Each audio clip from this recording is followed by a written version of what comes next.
اور قرآن میں ہے کہ وَالْأَرْضُ جَمِيًّا قَبْضَتُهُ يَوْمَ الْقِيَامَةِ وَالسَّمَاوَاتُ مَطْوِيَّاتٌ بِيَمِينِهِ کہ ساتوں زمینیں اللہ لپیٹ کر نہ اپنے دست قدرت میں کر لے گا، ساتوں زمینیں اور ساتوں آسمان بھی اپنے دست قدرت میں کر لے گا۔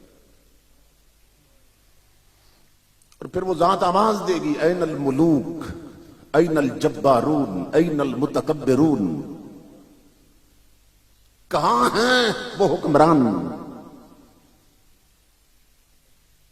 جو تھوڑی سی زمین پر حکومت ملتی تھی تو فرعون بن جاتے تھے، وہ کہاں ہیں؟ جب وہ زمین نہ رہی تو حکمران کہاں رہیں گے؟ زمین تو لپیٹ دی اس نے، کوئی ہو تو بولے تھے۔ کہاں ہے جو اقتدار کے نشے میں خدا کی مخلوق پہ ظلم ڈھاتے تھے؟ اللہ آواز دے این الملوک، کہاں ہیں بادشاہ اور حکمران؟ کوئی ہو تو بولے، سب ختم ہو چکے۔ این الجبارون، کہاں ہے طاقتور جو کمزوروں پہ جبر کرتے تھے اور ظلم کرتے تھے؟ این المتکبرون، کہاں ہیں تنی ہوئی گردنوں والے اور اکڑے ہوئے سروں والے؟ کہاں ہیں؟ کوئی ہو تو بولے۔ امام الانبیاء فرماتے ہیں کہ زمین ختم کرنے سے پہلے اللہ رب العزت فرشتوں کو فرمائے گا کہ میں زمین مٹانے لگا ہوں، ختم کرنے لگا ہوں، تم زمین پہ جاؤ اس سے پہلے کہ میں زمین مٹاؤں، جہاں جہاں مسجدیں بنی ہیں وہ سب اٹھا کر میری جنت میں شامل کر دی جائیں۔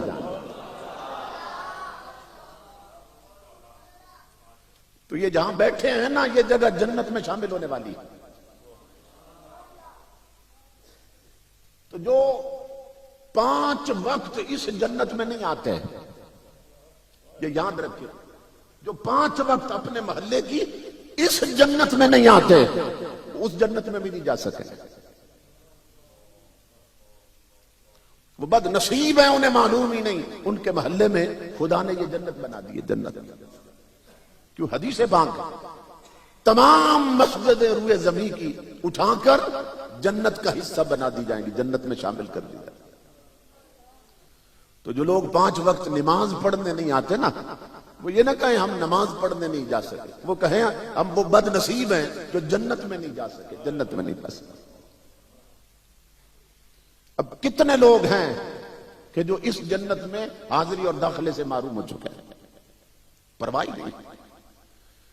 تو یہ دوہری جنت ہے، خدا کا گھر بھی جنت ہے، اس کے حبیب کے ذکر کی مجلس بھی جنت ہے۔ حضرت شیخ شہاب الدین سہروردی فرماتے ہیں، اکابر ولیوں میں سے، اب فرماتے ہیں ایک شخص جدہ شریف میں سمندر کے کنارے ایک مسجد کے کونے میں 12 سال تک اعتکاف میں رہا، 12 سال تک معتکف رہا۔ وہ بندہ خود بیان کرتا ہے کہ میں 12 سال تک اس کونے میں اعتکاف میں رہا اور بندگی میں رہا۔ ایک دن میں نے دیکھا کچھ لوگ آئے اور اسی مسجد کے دوسرے کونے میں انہوں نے ذکر رسول شروع کر دیا صلی اللہ علیہ وسلم، ذکر مصطفیٰ شروع کر دیا۔ وہ کہتے ہیں میری پیشانی پہ بل پڑ گئے کہ میں عبادت میں لگا تھا اور میڈیٹیٹ کر رہا تھا اور مستغرق تھا، مراقبے میں تھا، انہوں نے مجھے ڈسٹرب کیا، اور خدا کے گھر میں انہوں نے یہ کیا شور مچا رکھا ہے۔ جب حضور کا ذکر کرتے ہیں نا مسجدوں میں، بعض نادان لوگ کہتے ہیں یہ مسجدوں میں شور مچاتے ہیں، ذکر رسول انہیں شور لگتا ہے۔ اب اس سے پتہ چلتا ہے اس کا عقیدہ کیا تھا، یعنی عقیدہ یہ تھا کہ رب کے گھر میں رب ہی کا ذکر ہونا چاہیے، حضور کے ذکر کو بد نصیب شور سمجھتا رہا۔ اگر سنے اس کی، وہ کہتا ہے میں اکیلا تھا، وہ 7-8 بندے تھے، تو میں انہیں روک بھی نہیں سکتا تھا، میں اپنے کونے میں ان کا وہ عمل دیکھ کر جلتا رہا اور وہ ذکر مصطفیٰ کر کے مچلتے رہے۔ اب یہ تو اپنے اپنے نصیب کی بات ہے، اسی ذکر سے کوئی جل جاتا ہے، کوئی مچل جاتا ہے، یہ تو نصیب کی بات ہے۔ تو وہ کہتا ہے میں روک نہیں سکتا تھا، مگر چند گھڑیاں وہ لوگ ذکر رسول وہاں کرتے رہے اور چلے گئے واپس۔ کہتا اللہ کی عزت کی قسم لوگوں، جب میں رات کو سو گیا تو میں نے خواب دیکھی کہ جس کونے میں 12 سال تک میں اعتکاف میں رہا تھا، میں نے خواب میں دیکھا وہ کونا خالی پڑا، اور جس کونے میں چند گھڑیاں ذکر رسول ہوا تھا وہاں تاجدار کائنات خود تشریف لائے بیٹھے تھے، اور تنہا نہیں آئے، اصحاب پیغمبر کی مجلس لگی ہے،